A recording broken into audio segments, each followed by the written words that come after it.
Donc bienvenue à vous. Donc je vous propose une petite conférence, un tableau, une histoire, autour du tableau donc, de Kendall, donc intitulé « Saint-Yves, priez pour nous ». Alors, comment cette histoire a-t-elle débuté ?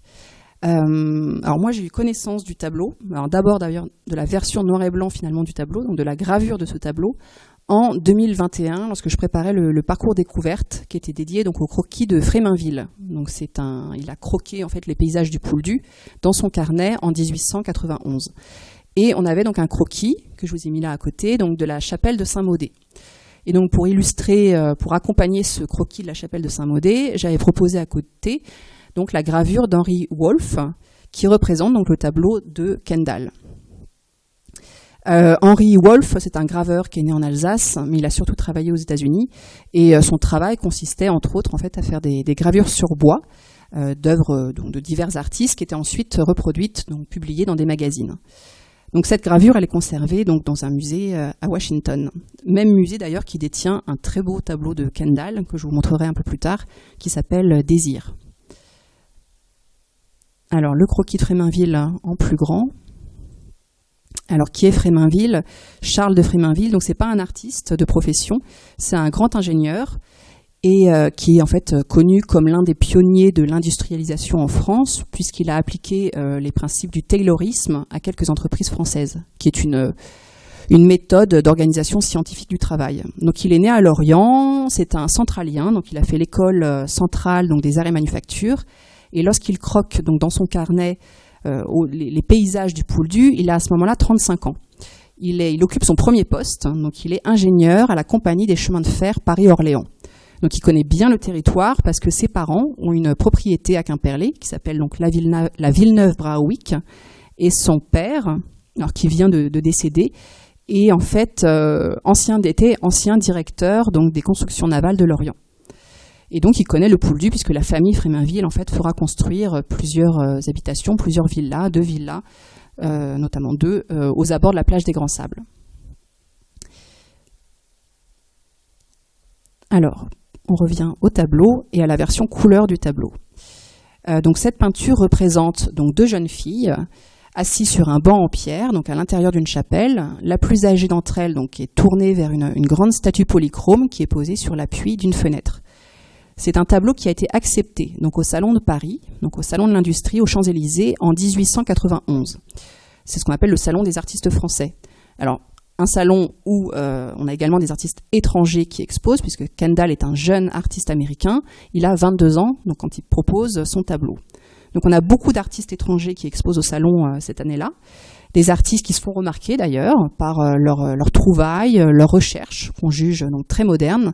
D'ailleurs, ces envahisseurs, parce qu'on les qualifie comme ça, en tout cas dans cet article de l'Intransigeant, ils sont qualifiés d'envahisseurs, on les juge comme des sérieux concurrents pour les artistes français.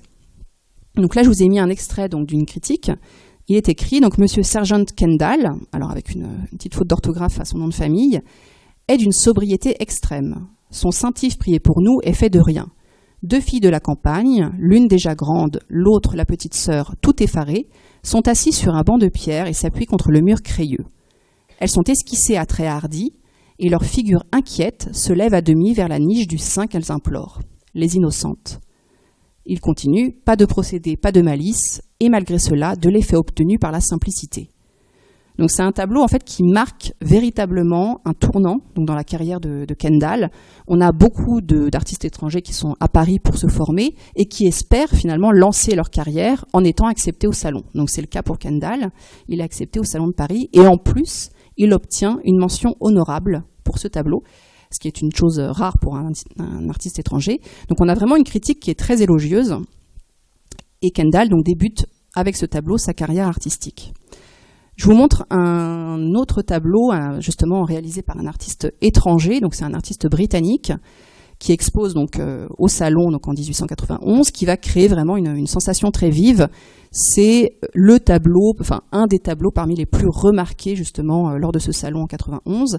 Il s'appelle Enterrement à bord. Il est conservé en Écosse sous le titre L'enterrement en mer. C'est une scène, l'artiste représente en fait la vie des gens, des marins donc de mer. On est sur un pont, le pont d'un navire, et les marins assistent en fait aux funérailles de l'un des leurs.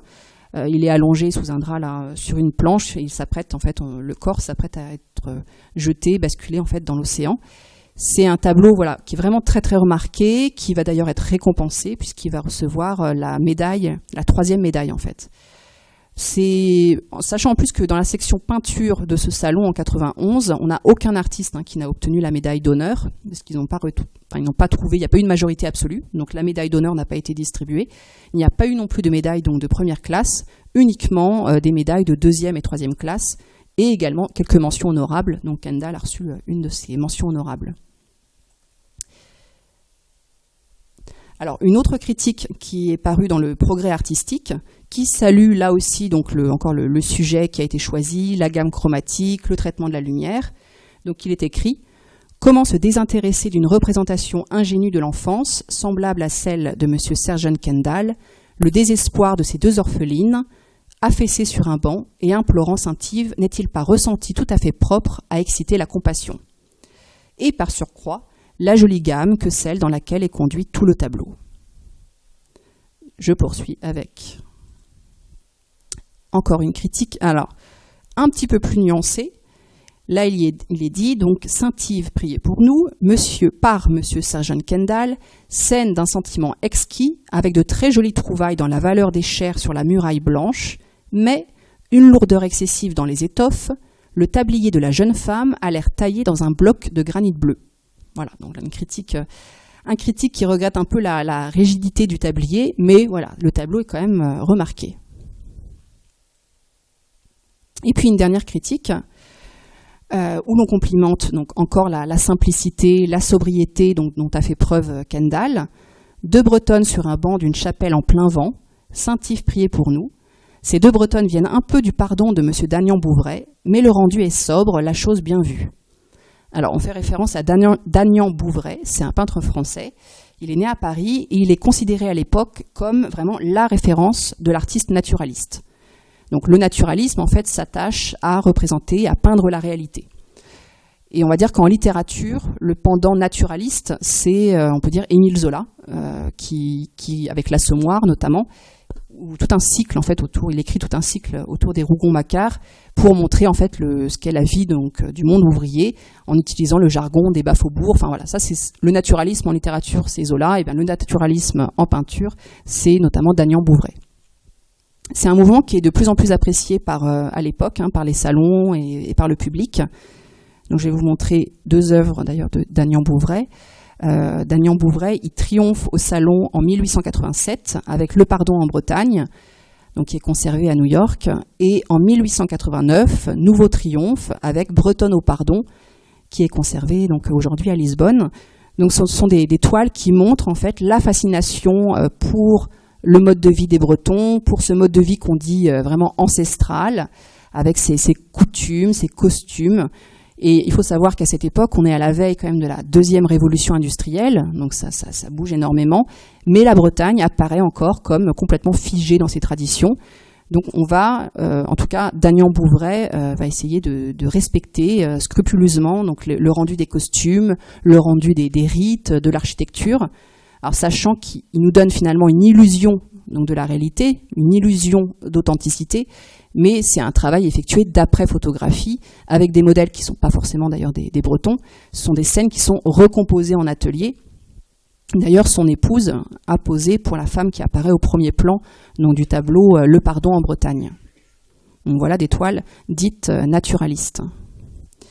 Alors, je reviens à Kendall, je vous montre l'année précédente, donc en 1890, il expose 2 toiles au Palais de l'Industrie, qui, elles, ne sont pas récompensées, mais voilà, il est encore accepté. Donc il y a un tableau qui s'appelle Première communiante, alors qui représente une scène donc, prise à Concarneau, et un autre tableau donc, intitulé Deux jeunes commères, et là c'est une scène qu'on situe au Pouldu. Alors la dépêche de Brest les qualifie de 2 tableaux impressionnistes, mais sans exagération. Donc là on loue encore la simplicité, la sobriété de Kendall. Et d'après le courrier de Kendall, on sait que ces deux jeunes commères, qui portent d'ailleurs donc la sous-coiffe avec le ruban et par-dessus donc la grande coiffe, donc le costume traditionnel la coiffe traditionnelle donc à Clohars, elles se nomment Pélagie et Anna-Joseph. Donc on a leur prénom. Donc ça c'est aussi une source d'information finalement très précieuse puisque ces artistes correspondent avec leur famille. Le courrier nous est en partie, parfois en totalité, parvenu. Et on a comme ça plein de petits indices qui nous permettent finalement de donner une identité à ces modèles. Donc grâce à eux, finalement, à ces artistes, notamment étrangers, on a l'anonymat de ces modèles qui est levé. Donc quand on regarde ensuite le recensement, on a des Pélagie et des Anna-Joseph dans le secteur du Pouldu. On en trouve par exemple à la Villeneuve, donc là on est au nord du Pouldu. Mais il y a aussi des Pélagie et Anna-Joseph à Kerenkernat et également au village donc, de Kernou. Donc là, on va dire que l'enquête continue. On va finir par trouver l'identité de ces deux jeunes commères. Alors, j'en profite également pour vous montrer un autre artiste étranger qui, on est exactement à la même période. Là, on est contemporain donc, de Kendall. C'est un autre artiste américain. Il expose à ce moment-là également. Il a séjourné donc au Pouldu. Il s'appelle donc Walter Nettleton. Donc il a étudié à l'université de Yale. Il sort diplômé donc d'ailleurs en 1883. Et ensuite, c'est le parcours typique. Il arrive à Paris, il fréquente l'Académie Julian, il expose au Salon de Paris donc en 1891. Donc Kendall expose. Eh bien lui expose une toile intitulée En retard pour la soupe. Donc là, je l'ai pas trouvé, ce n'est pas celle-ci. Mais voilà, ça me permet de vous montrer son travail lorsqu'il était au Pouldu. On a une jeune fille avec un fuseau et une quenouille. Donc ce sont les instruments nécessaires au filage. Elle tient donc la quenouille dans sa main gauche. Donc c'est ce long bâton avec une botte donc de fibres qui n'ont pas encore été filées. Ça peut être du chanvre, de la laine, du lin, qui est stocké en fait sur une pique ou sur une tige en bois. Et puis dans l'autre main, donc elle tient du coup le fuseau. Donc on peut utiliser la quenouille avec un rouet, donc quand on travaille à l'intérieur, mais on utilise aussi la quenouille avec un fuseau, notamment lorsqu'on est à l'extérieur. Donc ici, elle est à l'extérieur, donc fuseau-quenouille, et je vous ai mis à côté donc une œuvre de Gauguin, qui est conservée donc, au musée Van Gogh à Amsterdam, mais qui faisait partie de la décoration de la salle à manger de Marie-Henri au Pouldu, qu'on connaît sous le nom donc, de Jeanne d'Arc. Et là, on voit une jeune fille avec un tablier donc rouge brique, qui tient également fuseau et quenouille. Alors, un autre tableau du Pouldu pour vous montrer l'utilisation donc de la quenouille avec le rouet. Donc là, le voici. Là, c'est une femme, c'est une artiste suédoise donc, qui s'appelle Gerda Roswald Kalstinus, qui est au Pouldu. Elle est au Pouldu de la mi-août jusqu'à novembre 1891. Et c'est l'épouse d'un artiste qui s'appelle Gottfried Castellnus. Et ils ont fait de très belles œuvres donc, sur le Pouldu, notamment celle-ci. Donc une femme en train de filer près de l'âtre avec quenouille et rouet. Alors, donc toujours notre artiste, donc Walter Nettleton, un autre tableau, donc une paysanne du Pouldu, une belle œuvre également. Alors malgré le jaunissement du vernis, voilà, on voit également le costume traditionnel donc, du Pouldu. Celle-ci également. Alors, un petit peu plus à l'état d'ébauche. Et je vais finir avec également. Voilà, celle-ci, alors la qualité du fichier n'est pas top. C'est un tableau qui est conservé donc à Yale, qui s'appelle Soleil de décembre, donc paysanne tricotant, voilà, du même artiste. Alors je reviens à Kendall. Avec cette autre toile qui a été présentée au salon donc, de 1890, première communiante. Et là, je me suis amusée à mettre à côté donc, une photographie de notre artiste allemand Adolf Otto Seligmann, qui a séjourné également pendant plusieurs mois sur le Pouldu à Kerselec, avec sa femme et son fils Max, et qui a pris des photographies donc, des Pouldusiens, mais également un petit peu plus loin, donc à Concarneau. Donc là, on voit vraiment que c'est le costume, on voit la beauté de leur costume, de ces premières communiantes, et encore une photographie également donc, de Seligmann, voilà, on les voit en train de porter ces longs cierges. Alors, qui est Kendall ? Donc nous, à la mi-septembre de cette année, on a eu la chance d'accueillir Anne Underwood Henslow, qui est l'arrière petite-fille du peintre et sculpteur William Sergeant Kendall. Nous sommes en contact ensemble depuis le mois d'avril, et elle est venue au Pouldu en septembre sur les traces de son aïeul pour finalement, elle cherche à retranscrire l'histoire de son arrière-grand-père et de localiser les œuvres qu'il a pu faire en Bretagne. Donc on a un livre qui est en projet. Kendall, il est né en 1869 dans un quartier du Bronx à New York. Il fréquente divers établissements aux États-Unis. À 14 ans, il commence son éducation artistique à la Brooklyn Art Guild, et il a à ce moment-là comme professeur Thomas Eakins, un professeur qui a d'ailleurs été formé à Paris, qui est qualifié lui de peintre réaliste. Donc c'est un artiste extrêmement connu aux États-Unis. Et d'ailleurs, Kendall va le suivre, puisqu'il va suivre son professeur ensuite à Philadelphie. Donc là, il fait l'Académie des Beaux-Arts de Pennsylvanie, puis il termine avec une école d'art à New York qui s'appelle l'Art Student League. Donc voilà, on va dire une formation artistique solide. Et ce sont sans doute ces professeurs, formés en France, qui ont influencé son choix de lui-même se rendre finalement à Paris pour perfectionner ses compétences. Donc c'est vraiment un parcours qui est typique de ces artistes des années, nés dans les années 1860, qui ont des professeurs aux États-Unis qui se sont formés à Paris et qui viennent à leur tour finalement à Paris. Et donc Kendall, en 1888, à l'âge de 19 ans, il arrive à Paris avec un collègue artiste américain, John Lambert. Il étudie dans l'atelier de Luc-Olivier Merson, il fait l'école des Beaux-Arts. Merson, lui, c'est plutôt un artiste symboliste, qui est assez inclassable. D'ailleurs, Kendall lui dédicacera une toile lorsqu'il sera au Pouldu, donc c'est un professeur qui l'a marqué. Puis après, il fréquente l'Académie Julian, les ateliers de Doucet et de Benjamin Constant, on le retrouve. Et à l'exemple de nombreux jeunes étudiants étrangers, c'est les ateliers qu'il fréquente fermement l'été. Il va finalement se retrouver sur la côte. Il va passer ses mois d'été en Bretagne, en bord de mer. En plus, le train arrive à Quimperlé en 1863, ce qui facilite grandement quand même les déplacements. Donc Kendall va travailler au Pouldu et à Concarneau entre 1889 et 1892. Là, c'est pour vous montrer justement le travail d'un de ses professeurs, Luc-Olivier Merson, inclassable parce que, on va dire que ce qu'il aime faire notamment, c'est transposer des scènes bibliques. Donc ici, la Sainte Vierge avec l'enfant Jésus, au milieu de paysages plutôt réalistes. Là, ce sont des chaumières bretonnes. C'est un artiste qui est très attaché aussi à la Bretagne, puisqu'il a sa maison familiale dans les pays de la Loire. Donc c'est une thématique qu'il aime bien développer. Alors le tableau qui nous intéresse aujourd'hui, il est signé, il est daté, daté de 1890, signé, il est proposé à l'achat en ce moment, s'il a peut-être été d'ailleurs vendu, je ne sais pas, si vous êtes intéressé, dans une galerie new-yorkaise au prix de $125 000, ce qui représente en euros à peu près 114 275 €. Donc c'est une belle somme, mais il faut savoir qu'aux États-Unis, les articles parlant de la vente de ce tableau, titre un chef-d'œuvre symboliste américain retrouvé parce qu'on en avait perdu la trace pendant vraiment plusieurs années. C'est un tableau qui était conservé finalement pendant des années en collection privée, en Nouvelle-Angleterre, dans le nord-est des États-Unis. Ce tableau, je vous l'ai dit, il a été exposé en 1891, et ensuite il est parti à Munich, après Chicago, Philadelphie, Boston, Nashville, Omaha. Il revient à Paris au moment de la grande exposition universelle de 1900. D'ailleurs, là, il reçoit une médaille de bronze. Après, il retourne aux États-Unis. Il est exposé à Buffalo en 1901. Et ensuite, le tableau disparaît. Donc là, on en perd la trace. Il part en collection privée. Mais sa réputation, sa popularité va vraiment perdurer dans presque toute la littérature qui a été écrite sur Kendall. Ultérieurement, on parle toujours de ce tableau.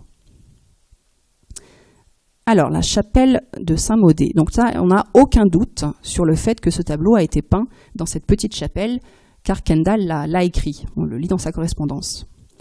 Saint-Maudé. Je vous montre une carte de l'état-major. Donc on est vraiment première moitié du 19e siècle. Saint-Maudé, je l'ai entouré là en jaune, est écrit avec un Z. C'est un village qui est environné au nord de Kerzos. On a aussi Kersaliou. À l'ouest, on a Kermasuel. Au sud, on voit Carnévenas. À l'est, Porsguern, Kerzulé. Alors Kerzulé, mais là c'est écrit Kerdulé avec un D. Il faut savoir que quand on s'intéresse donc à la toponymie, donc à la signification des noms de lieux, on voit qu'au fil du temps, il y a eu énormément donc, de modifications phonétiques avec des mutations qui répondent souvent à des règles, et le D mute souvent en Z. Donc aujourd'hui, on dit Kerzulé. Avant, ça s'appelait Kerdulé. On a également, alors pour connaître finalement la signification, c'est un long travail, puisque la langue bretonne a énormément évolué. Il faut essayer de retrouver l'ancien breton, donc le vieux breton. Donc là, on est avant le XIe siècle, et souvent, en plus, il faut finalement, mêler plusieurs disciplines, peut-être parfois retrouver aussi l'origine latine, même avoir des connaissances en langue brittonique, gaélique, pour essayer de retrouver finalement la signification. La grosse erreur, ça serait de prendre son dictionnaire franco-breton et pour essayer de savoir ce que ça signifie. Mais on a souvent finalement un préfixe, donc ker. Ici on a beaucoup de ker, Kersalio, Kermasuel. Ker, ça veut dire à l'origine domaine agricole avec habitation. Maintenant, ker, ça veut dire plutôt village, sachant qu'un village, ça peut être une seule maison. On voit également sur cette carte que la Laïta s'appelle donc rivière de Quimperlé. Voilà, voilà. Et que Pouldu, je ne sais pas si vous le voyez, Pouldu, donc à l'embouchure donc de la Laïta, de la rivière de Quimperlé. Pouldu, en fait, auparavant, c'est uniquement le port. Aujourd'hui, Pouldu, ça englobe finalement. C'est beaucoup plus vaste, ça va de la plage du Quérou jusqu'à l'embouchure du port, mais à l'époque, Pouldu, c'est uniquement donc, le port. On voit également que Kerenkernat, donc au croisement des routes, donc près de Saint-Maudé, Kerenkernat n'est pas indiqué, pourtant on a des petits carrés rouges, donc sans doute déjà des habitations, mais là, ça n'apparaît pas sur la carte. Je vous montre une autre carte, cette fois-ci, c'est une vue beaucoup plus récente, donc une vue aérienne donc, du secteur de Saint-Maudé. En petit, je vous ai mis l'orthographe donc des villages donc en 1891, lorsque Kendal s'y trouve. On voit la grande route, donc la départementale, qui relie donc l'Anglasique au Pouldu, qu'on appelle la route de Saint-Maudé. Saint-Maudé, à l'époque de Kendal, quand Kendal en fait s'y trouve, c'est un gros village. On a 13 maisons, donc c'est considéré comme un gros village, sachant qu'une maison, bien sûr, souvent dans une maison, on a plusieurs ménages qui habitent, qui y vivent. À Saint-Maudé, on a essentiellement des cultivateurs. On a aussi un menuisier, une couturière, un pêcheur, un marin du commerce, donc dans la famille Tower. Et puis on a plusieurs familles avec des domestiques, ce qui n'est pas rare, quand on est même paysan, cultivateur, d'avoir des domestiques. On a notamment à Saint-Maudé des domestiques dans la famille Calvar, Tanguy, Évin, Éon, Boutet. Voilà, on a 2 voire 3 domestiques. Le village de Saint-Maudé donc, est entouré à l'ouest, on l'a vu, donc, de Kersaliou. Sachant que Kersaliou, à l'époque qui nous intéresse, on a simplement 3 familles de cultivateurs. Au nord, on a Kerzos, avec 7 maisons, dont l'école. On a déjà l'école de Hameau, l'école de Saint-Maudé qui est là, avec l'instituteur qui vit donc à Kerzos, qui s'appelle Auguste Poiré. Il vit là avec sa femme, sa fille et sa nièce. Donc on a 2 écoles de Hameau sur le territoire, les écoles mixtes de Douailan et de Saint-Maudé, qui ont été ouvertes dès 1884. Donc le 6 novembre, même 1884 pour être précis pour Saint-Maudé. Donc l'année prochaine, en 2024, Saint-Maudé fêtera ses 140 ans. Donc une très vieille école. À l'est, donc sur la route de Quimperlé, on a aussi donc Kerzulé, avec beaucoup de couturières qui vivent à Kerzulé. J'y ai pas trouvé le meunier, pourtant on a un moulin qui n'est pas loin, un moulin à eau qui s'appelle le Sternou, qui est sur le Stervéline, donc qui se jette ensuite dans une des nombreuses anses de la Laïta, puisqu'on a un lavoir et un ruisseau à Stervéline. Par contre, on a un meunier à Kerenkernat. À Kerenkernat, à l'époque, on a 8 maisons. On a le meunier, donc Guillaume Collin, qui s'occupe du moulin de Kerenkernat. Alors, le moulin de Kerenkernat, il n'existe plus aujourd'hui. Il a en fait cessé son activité en 1926, mais il se trouve sur la carte au lieu-dit Timiline. On a d'autres professions à Kerenkernat, cultivateurs, marins, couvreurs, tisserands. On a également un journalier, un cantonnier, donc qui s'occupait de l'état des routes. Et on différencie Kerenkernat, de la croix de Kerenkernat. Donc la croix, c'est vraiment, voilà, on est au carrefour. Et à la croix de Kerenkernat, là, on a 3 maisons, dont un maître d'hôtel, qui s'appelle Victor d'Estey, qui vit là avec donc, sa famille et 2 domestiques. Et puis, bon, là, on ne voit pas sur la carte, mais plus au sud, on a Kernévenas et on a les Grands Sables, avec déjà donc Marie-Henri, qui est cabaretière, qui vit au Grand Sable avec sa fille, donc Marie-Léa. Kerzelec, on a 7 maisons, on a Portsgouern, Grazelou, etc. Saint-Julien. À Saint-Julien, on a un artiste, d'ailleurs Richard Hall, qui vit à Saint-Julien, qui fera un tableau très important représentant l'intérieur de l'école, d'ailleurs, de Saint-Maudé. Et puis on va dire qu'on a un autre gros village dans le secteur, que on ne voit pas sur la carte, mais c'est le village de Portsmoric. Donc là, on a beaucoup de pêcheurs. On a 17 maisons à Portsmoric, donc plus qu'à Saint-Maudé, et ce qui représente à peu près 86 individus, voilà, qui vivent là-bas. Et beaucoup de marins-pêcheurs. Alors, celle-ci, voilà, je vous montre, on fait un petit bond dans le temps, puisqu'on est en 1952. C'est juste pour vous...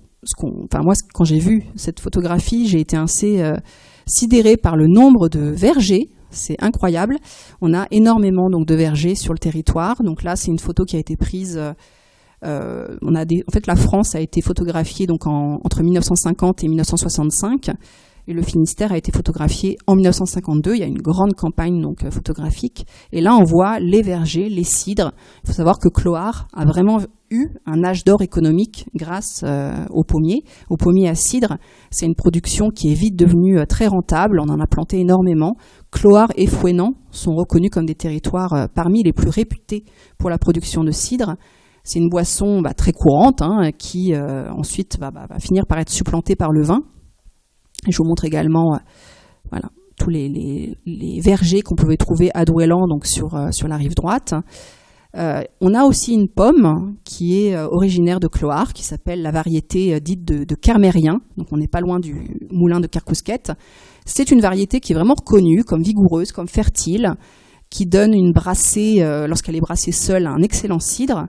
C'est une variété qui est issue d'un arbre qui a été trouvé dans la vallée de Porsac par un cultivateur et futur maire de Clohars, donc Corentin Lemaou, du Kerlou.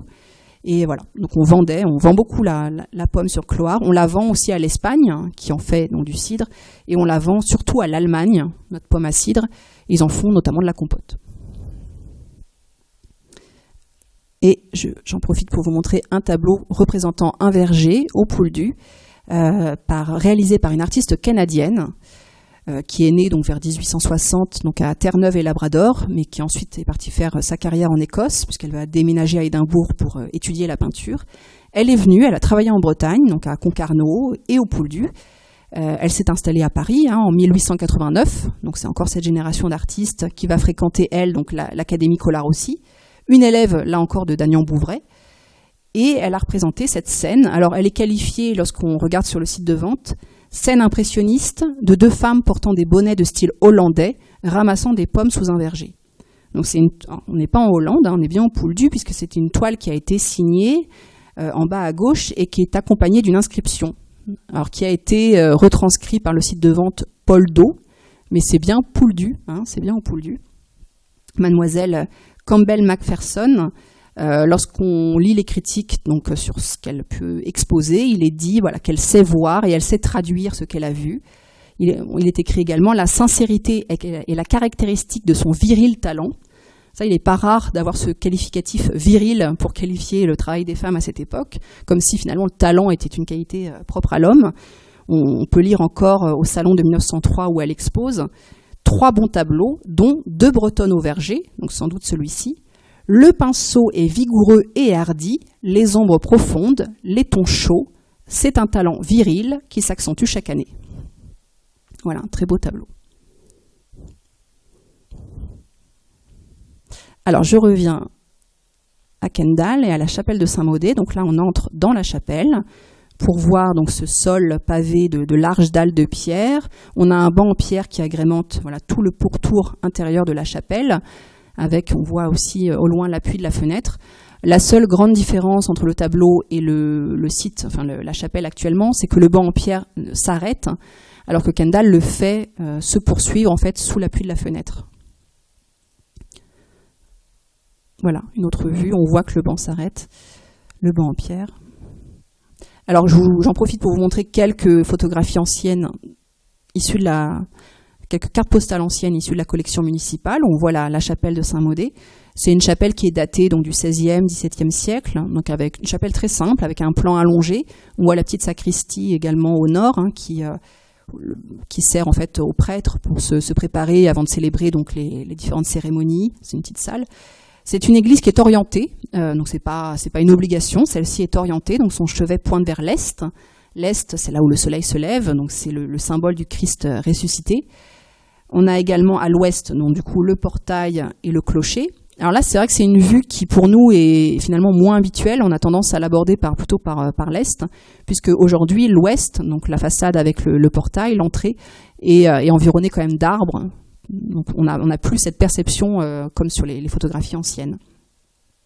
Elle était, peut-être qu'on avait un cimetière également dans l'enclos. On a peut-être également des foires qui pouvaient se tenir là. On a assez peu d'éléments sur la chapelle de Saint-Maudé. Je vous montre une photographie également, voilà, celle-ci qui vient de la famille Lefort. Donc on a Madame Lefort qui pose avec son fils là sur le muret. On voit la façade ouest donc de la chapelle, une photographie actuelle de cette façade ouest, et on voit que le muret, à un moment, est interrompu par ce qu'on appelle un échalier. Donc là, on a un échalier de pierre. Il existe également des échaliers de charpente, pardon.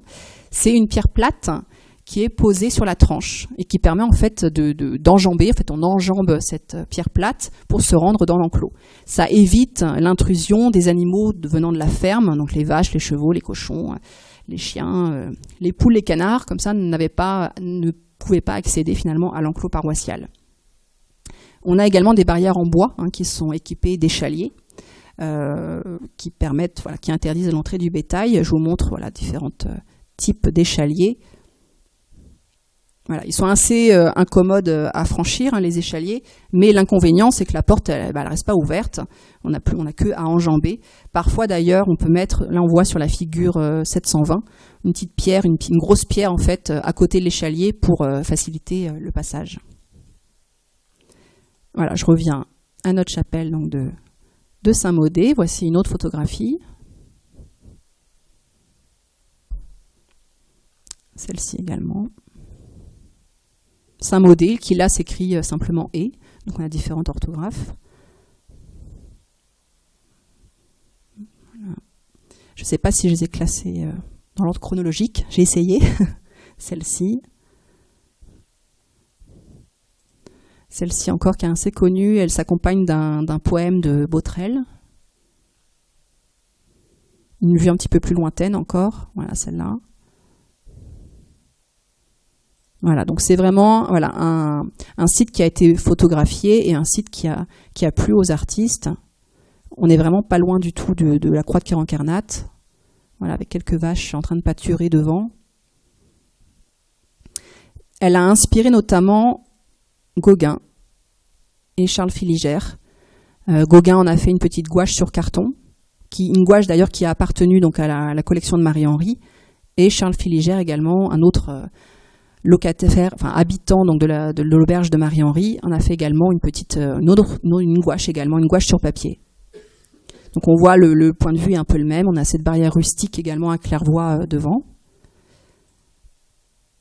Voilà, donc voilà.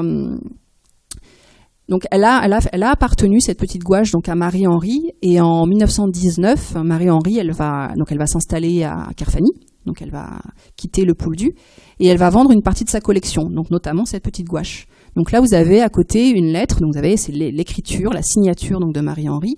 Elle va vendre ses Gauguins dans une vente qui sera organisée à Paris, donc en octobre 1919, donc à la galerie Barbazange Audebert. Et par l'intermédiaire donc de Monsieur Francis Norgelet, qui agit pour messieurs Barbazange, Audebert et compagnie, elle va vendre en fait, se défaire de 22 tableaux et de cet objet ayant appartenu donc au Pouldu, à Gauguin lorsqu'il était au Pouldu. Donc on voit, il est marqué chapelle Saint-Maudé, carton peint avec les dimensions. Alors, autre chose, aux abords de la petite chapelle, on a également une croix qu'on appelle la croix de Saint-Maudé. Alors, c'est une pierre levée donc en granit. Alors, est-ce une borne, peut-être une stèle funéraire sans doute, donc ce qu'on appelle les lecs. Donc, une stèle funéraire gauloise. Les Celtes en fait incinéraient leurs morts. Ensuite, ils rassemblaient donc leurs cendres dans des urnes qu'ils enterraient dans les champs. Et pour signaler ces urnes, on mettait une stèle qu'on appelait donc lec. Alors, je le prononce peut-être pas très bien. Et avec la christianisation, donc ces stèles ont souvent été déplacées, on les a rapprochées en fait des églises et des chapelles, ce qui évitait de les détruire, mais comme ça on les christianisait, et souvent, parfois d'ailleurs, elles sont surmontées d'une croix. On a d'autres stèles de ce genre, au Petit-Léty, à Kérouan ou encore à Kérodrin. Et puis une fontaine, alors dans les archives de la mairie de Clohars, donc on a des photographies qui sont annotées, donc fontaine de Saint-Maudé. Il y avait également le fascicule des amis donc de la chapelle de Saint-Maudé nous dit qu'il y avait donc il y a une vallée en contrebas qui s'appelait donc Sterbode avec une fontaine. On trouvait une fontaine, également d'ailleurs à côté une pierre percée qui devait servir pour amarrer les barques parce qu'à l'époque les marées remontaient beaucoup plus haut qu'actuellement. Les marées en fait remontaient jusqu'au bas de la chapelle. Ah, je voulais pas montrer, excusez-moi. La voici. Les photographies donc de la chapelle identifiée comme la chapelle de Saint-Maudé. Alors, je reviens à notre vue aérienne pour essayer de localiser donc le lavoir. Donc, le lavoir le plus proche pour les habitants donc du village de Saint-Maudé. Donc, on a un lavoir à Kersaliou, donc au bord de la route, mais également on a un lavoir important, là signalé par une petite étoile jaune donc à Sterveline, donc dans une des anses de la Laïta. Et on a également un lavoir, donc vous avez vu au sud donc de Saint-Maudé. Donc il faut finalement prendre le chemin creux qui mène à Carnavénas et au lieu d'aller vers Carnavénas, on emprunte un chemin sur notre gauche. C'est un chemin très étroit, un chemin à vache, vraiment on ne peut pas s'y croiser, qui mène vers un bas-fond très humide où on trouve une mare. Donc sans doute aussi un ancien lavoir. Donc les animaux pouvaient s'y abreuver, c'est identifié comme le lavoir de Saint-Maudé. D'ailleurs, on a un tableau réalisé par Gauguin, donc au Pouldu, qui est conservé à Oslo. Alors, il n'a pas identifié clairement ce lieu comme étant le lavoir de Saint-Maudé ou l'abreuvoir, la mare de Saint-Maudé, mais vraiment on a quand même un site qui est... Enfin, ça ressemble vraiment beaucoup au tableau de Gauguin. Alors, je suis amusée à mettre une petite vache pour vous montrer un peu près voilà, ce chemin étroit. Dans le tableau donc, de Gauguin, ce chemin étroit est bordé d'un talus avec une rangée de ce qu'on appelle les saules-têtards ou les trognes. Ce sont ces arbres qu'on dit des arbres à fagots, donc qui sont en fait qui sont taillés très régulièrement avec beaucoup d'assiduité, toujours à la même hauteur, ce qui finalement provoque un gonflement de son tronc au niveau de la coupe. On a vraiment une grosse tête, une trogne, et au fil du temps, on va donc du coup utiliser ces jeunes branches il y a différentes utilités, notamment la vannerie, le fourrage, les boutures, faire des perches, des piquets, des fagots. Enfin, voilà, c'est vraiment, voilà. On a des belles trognes ici représentées par Gauguin.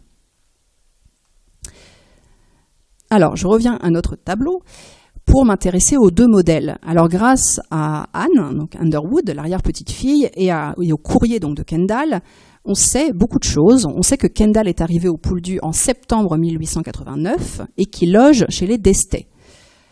Alors, le modèle principal s'appelle Thérèse Le Gouet. Elle a 19 ans, donc Kendall est à peine plus âgée, et c'est la nièce de Madame d'Estey. Donc, elle est bonne à l'hôtel d'Estey, elle est femme de chambre. Et on sait également que la petite fille donc derrière Thérèse s'appelle Antoinette et elle est également domestique. En fait, c'était l'une des filles, enfin la fille d'une des bonnes donc chez les d'Estey qui s'appelait Jacquette. Et Jacquette est morte le 7 janvier 1890, laissant Antoinette donc orpheline. Et donc Antoinette est restée au service des d'Estey. Donc grâce à Kendall, on sait que les deux modèles en fait étaient toutes les deux domestiques chez d'Estey. Alors je vous montre l'auberge d'Estey.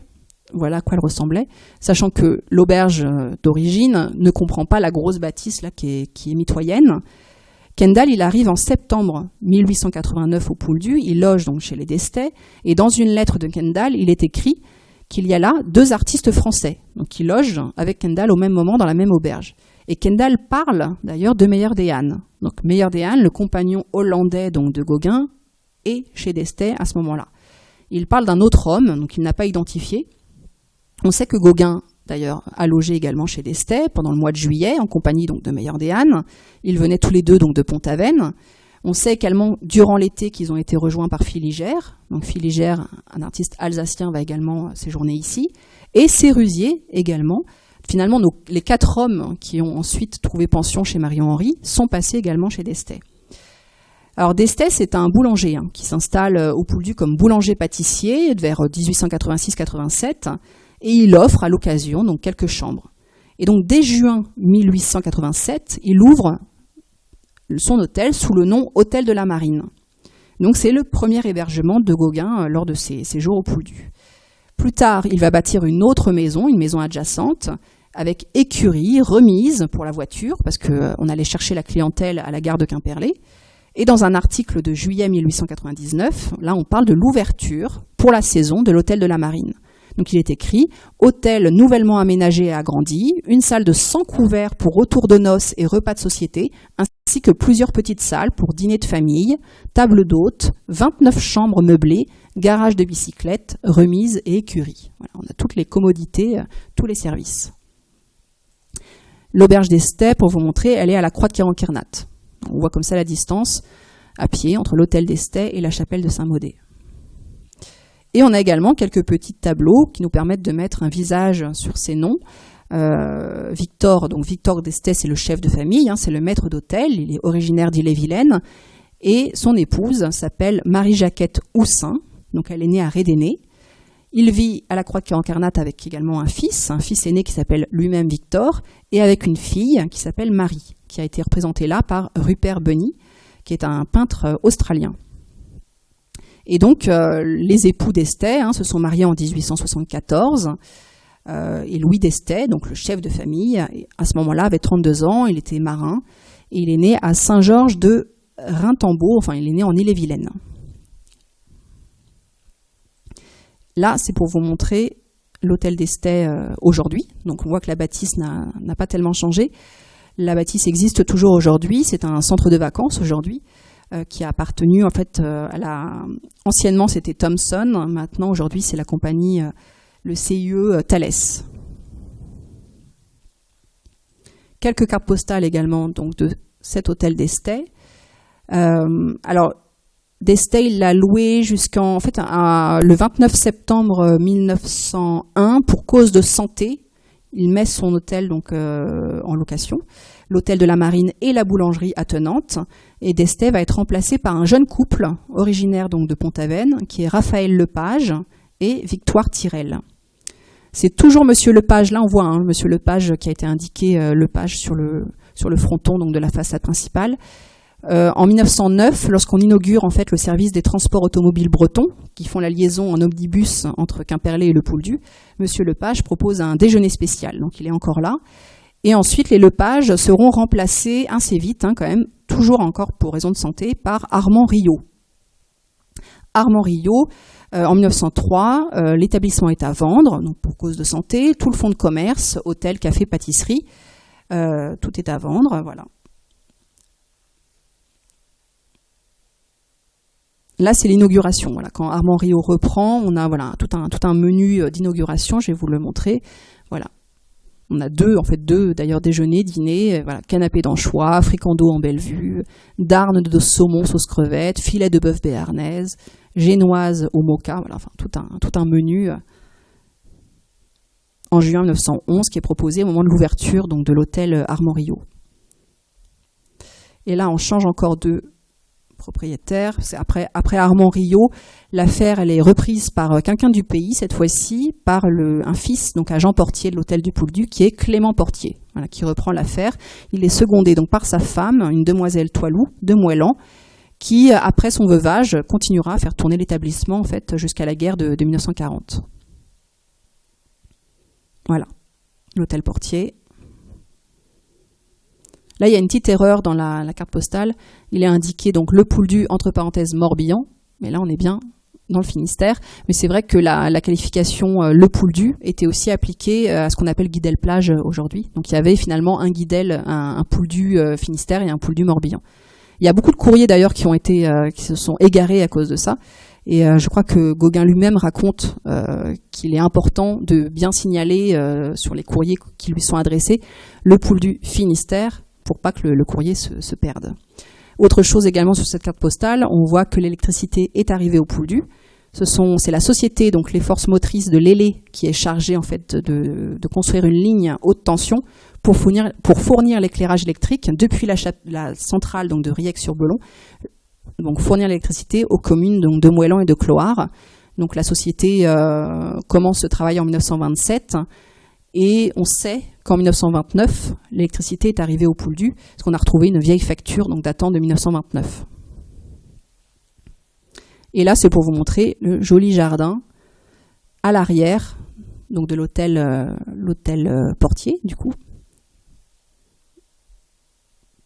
Encore celle-ci également, avec l'établissement actuel. Et je vais finir avec celle-ci. Voilà, l'hôtel Portier. On a une autre auberge également à la Croix-de-Quirinckernat, qui est celle-ci. Voilà.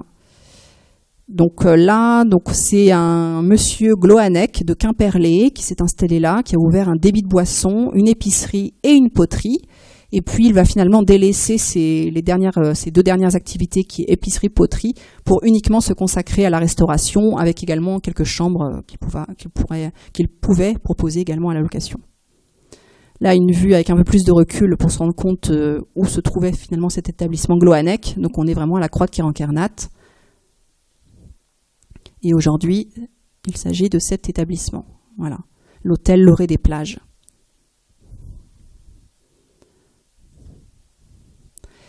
Alors, donc pour reprendre finalement la réalisation de cette toile, donc le 22 octobre 1890, Kendall il se met au travail. Donc il emmène son modèle Thérèse Le Gouet donc à la chapelle Saint-Maudé pour lui faire essayer donc plusieurs poses. Le 3 et 4 novembre, il exécute donc plusieurs pochades dans la chapelle, donc de Thérèse et d'Antoinette. Le 5 novembre, il tend sa toile sur un châssis. 2 jours plus tard, il recommence, il tend une nouvelle toile. Son ami John Lambert, qui l'a accompagné en France, lui dit qu'il a là l'un des plus beaux sujets qu'il n'ait jamais vu. Donc il est sur quelque chose d'important.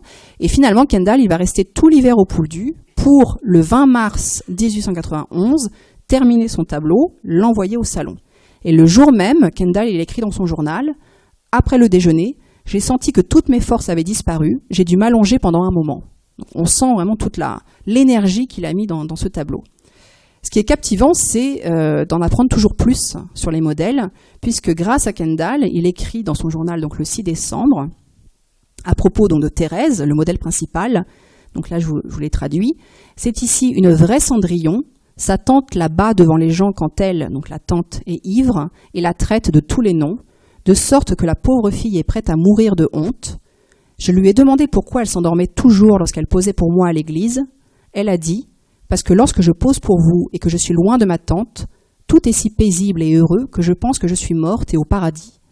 Alors je ferme les yeux et je me repose. Depuis le moment où je me réveille jusqu'à ce que je m'endorme quand je suis à la maison, je n'ai que des réprimandes continuelles et des critiques de la part de tous les membres de la famille. » Voilà, ça donne encore une autre vision du tableau et la difficile existence de Thérèse. Thérèse, bon, sans doute, Thérèse d'après Kendall, toujours, elle ne reçoit pas de salaire, alors que les domestiques ne recevaient pas énormément de gages. Il y avait une différence entre les hommes et les femmes à cette époque, et une différence également si on travaillait à Paris ou si on travaillait en province. Également, il y avait toujours une différence, c'est-à-dire que si la domestique faisait également cuisinière, donc elle était un petit peu mieux payée, mais voilà, dans le milieu rural, la classe de domestique est quand même mal considérée. Finalement, elle a tendance à se contenter de son pain quotidien et de quelques gages assez dérisoires. Il y a également des régions qui sont reconnues à cette époque comme ayant des domestiques encore, on va dire, très mal payés. C'est la Bretagne, l'Auvergne et la Savoie, où là, les gages sont vraiment très inférieurs. Donc finalement, elle est bonne à tout faire. On va dire qu'une très jeune fille, quand elle est bonne à tout faire, si elle gagne 15 francs par mois, voilà, c'était plutôt bien. Là, Kendall écrit que Thérèse, elle fait le travail de 3 domestiques, qu'elle est finalement traitée comme un parent pauvre.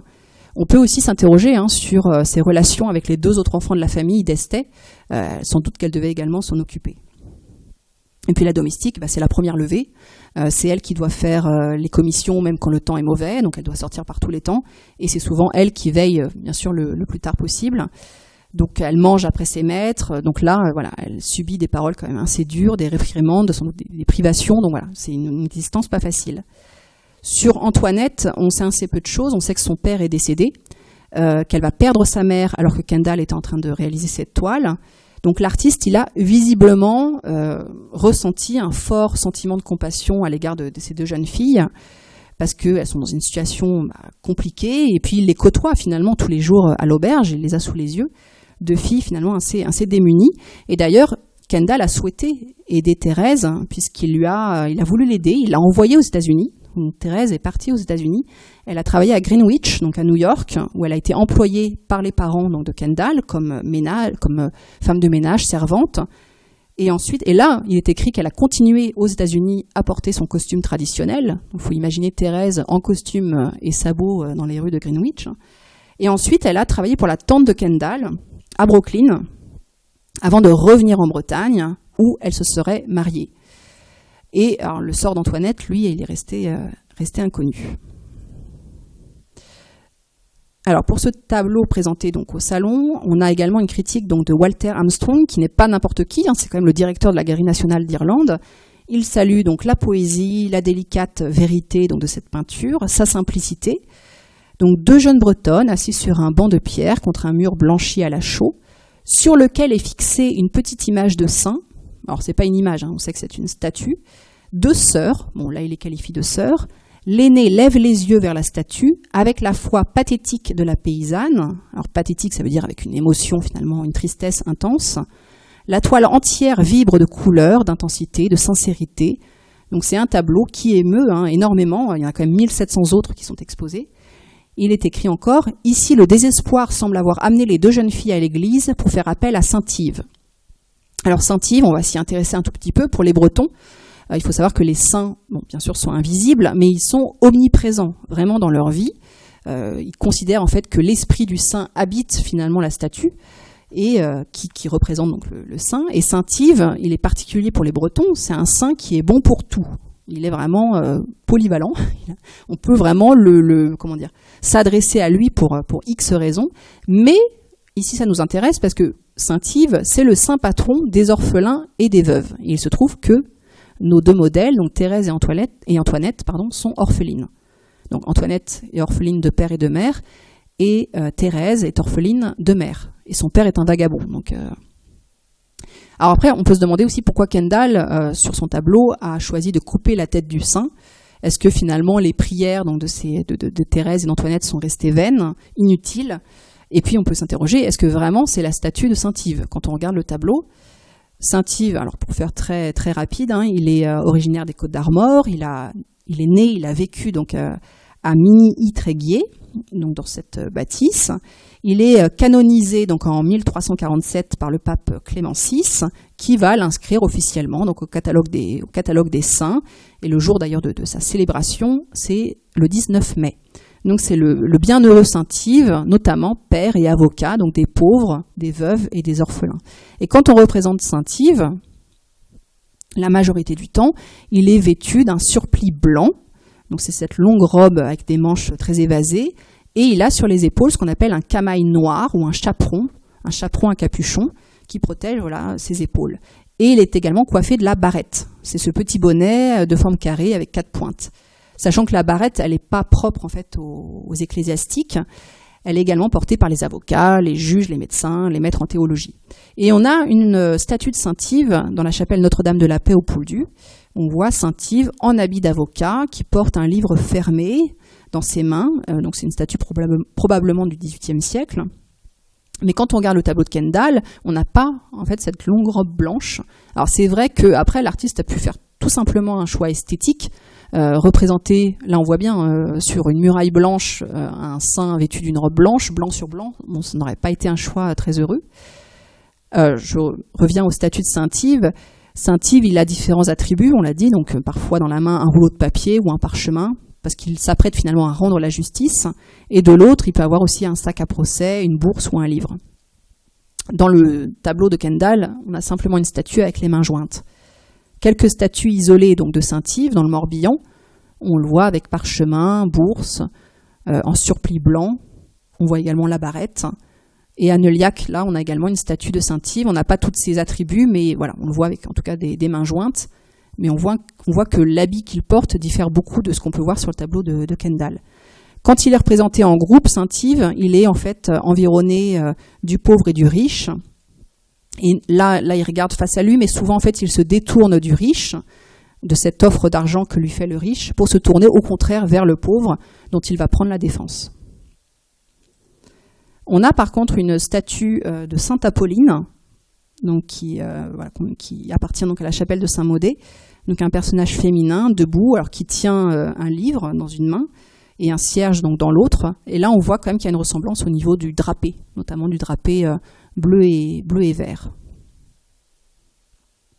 Je vais terminer cette petite conférence en vous montrant quelques travaux donc, de Kendall lorsqu'il était au Pouldu.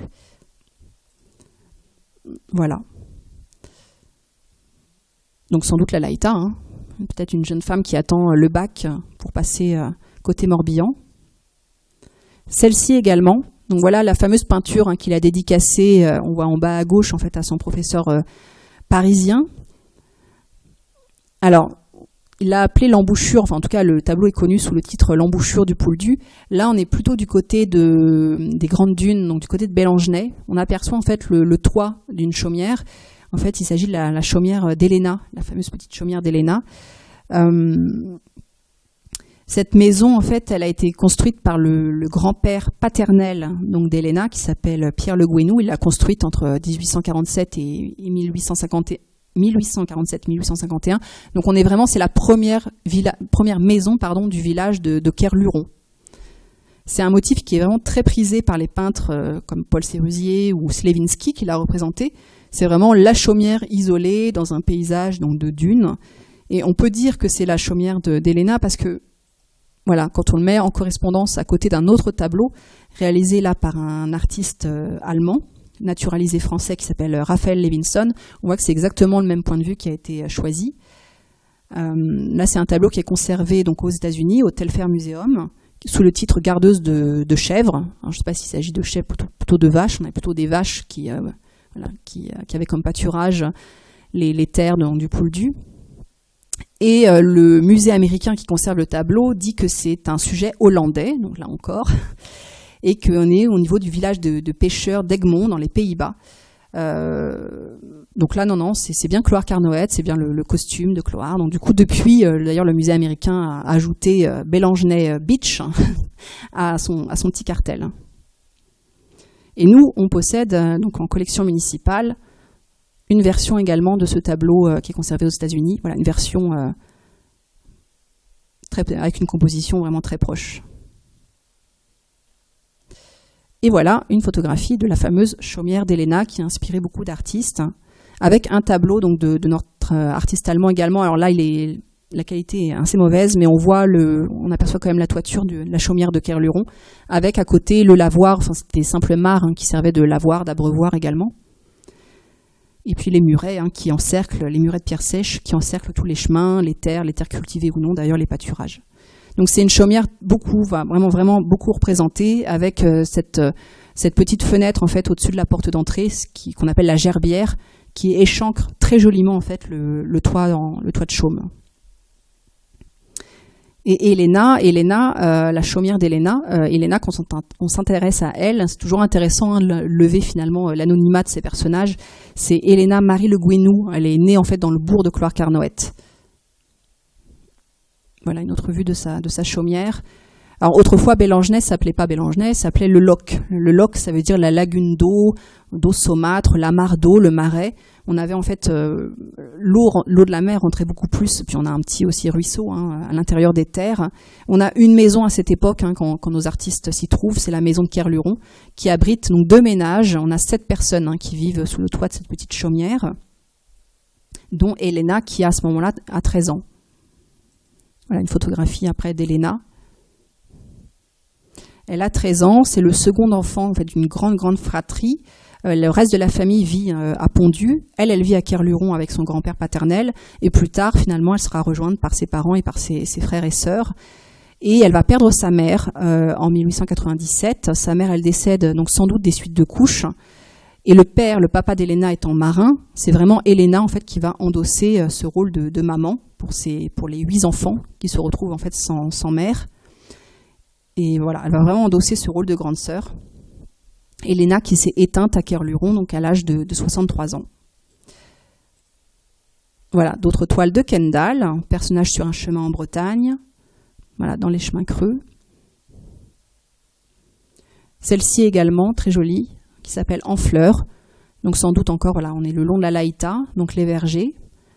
On a une autre version du tableau en fleurs, voilà, celle-ci qui s'appelle donc la rivière ailée, ou le fleuve ailé, une version un petit peu plus grande. Également cette petite peinture. On aperçoit une silhouette là sous les arbres en fleurs. Voilà, encore le travail de Kendall au Pouldu. Ce sont des œuvres qui sont en collection privée. Hein. Donc sans doute à gauche l'estuaire de la Laïta. Donc on est peut-être en bas de Saint-Julien. Donc avec, alors ce qui ne ressemble pas, mais qui pourrait être le mât pilote au loin. Voilà, ici, donc la Laïta, peut-être aux environs de Portsmouth. Alors celui-ci également, je vous ai montré tout à l'heure. Je vous montre également, j'en avais fait mention au tout début de la conférence, le tableau qui s'appelle Désir. Voilà, un très beau tableau, un très grand tableau qui est conservé aux États-Unis. Et là, on sait, grâce à Kendall toujours, que le modèle principal s'appelle Anna Julienne Evin. La deuxième, chose pas simple, elle s'appelle également Anna Julienne. Donc là, il a représenté les deux Anna Julienne. Donc on a au premier plan une jeune fille qui est assise donc, sur une brouette remplie de goémons. Et elle porte, elle, donc la sous-coiffe qui est parée donc, du ruban. La sous-coiffe avec ses petites ailettes. Elle ne porte pas la grande coiffe. Et l'autre jeune fille donc derrière, elle porte le capot, donc le capot de deuil ou le capot fonctionnel, donc pour se protéger en fait des intempéries. Et il faut savoir qu'à l'origine, Kendall, il n'y avait qu'une jeune femme en fait représentée sur cette peinture, et Kendall a voulu ajouter un second personnage, donc il a agrandi la toile en cousant une toile additionnelle.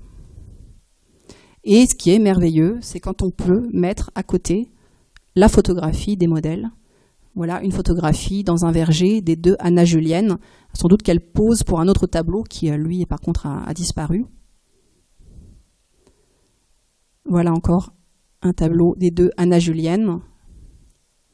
On voit qu'il y a un attachement très fort entre ces deux personnages.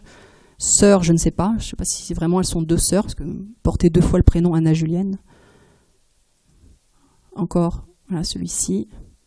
Donc titré, on voit encore la petite fille hollandaise, décidément, qui a servi également, parce que je vous l'ai dit, Kendall est un sculpteur. Voilà un petit peu son travail en sculpture.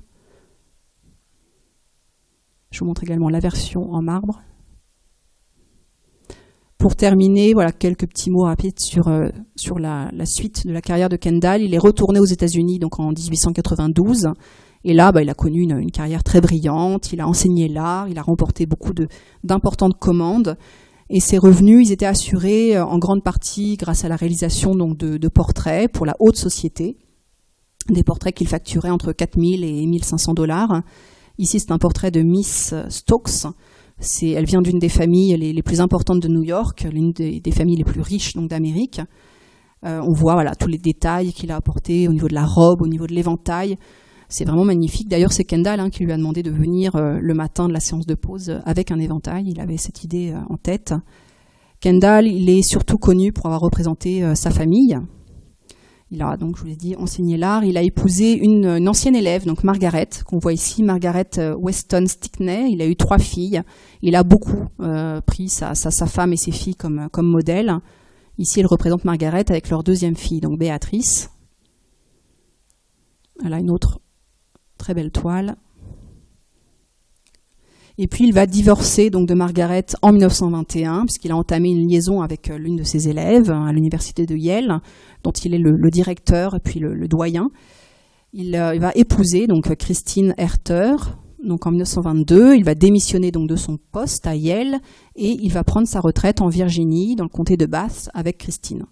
Et là, il va traiter plutôt de sujets mythologiques dans des paysages voilà, assez idéalisés, tout en continuant à faire beaucoup de portraits.